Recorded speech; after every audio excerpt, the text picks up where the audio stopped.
one of the most important pieces of advice that you're going to hear time and time again from a variety of people is that you are going to have to be able to answer these three questions.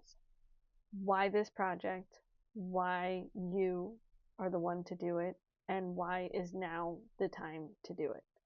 Those are the three main questions that every grant application is going to ask for, every producer is going to be curious about in your pitch, every festival is going to be interested in hearing some version of these answers for why this project was made and why it's worth raising money for it and putting a crew together and doing it.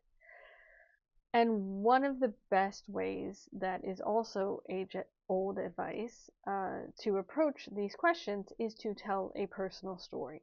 The whole write what you know adage is something that never gets old. I hear it every year in various panels and workshops and advice all over the place. And you see it also in the work that's being programmed at festivals and that's getting lauded at the Oscars or, wherever. These personal human interest stories that connect with audiences.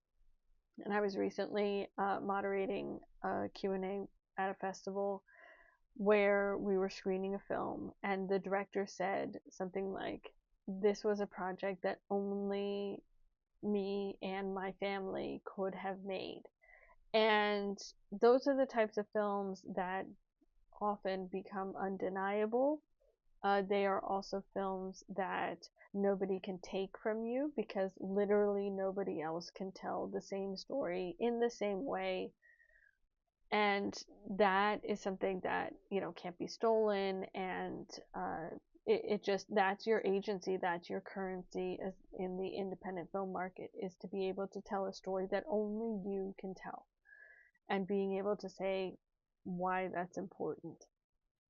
So that kind of authenticity is, again, such a huge driving force in independent films and in answering these questions. Why this project? Why you? Why now? Sometimes we shy away from them because it can be very scary to tell a personal story.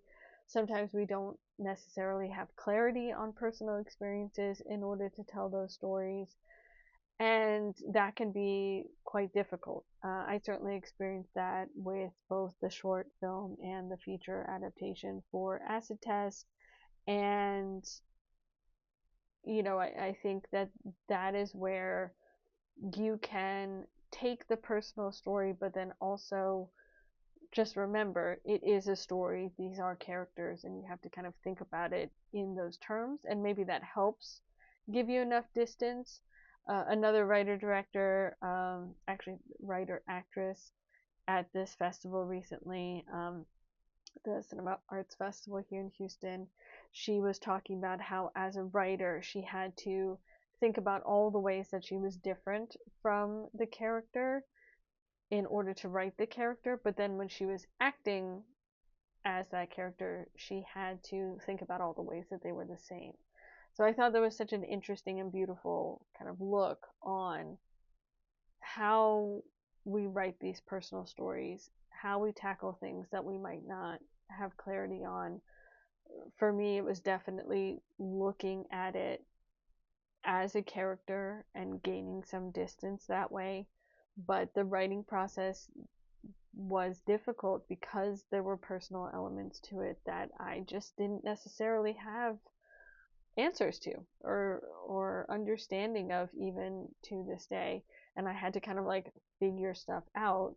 And in that sense, it was also somewhat therapeutic. So everybody has their own approaches, but these personal stories are one of the best ways to really showcase your voice as a storyteller and to really cut through the noise of all the films that are out there, because it is unique to you and only you can tell this story.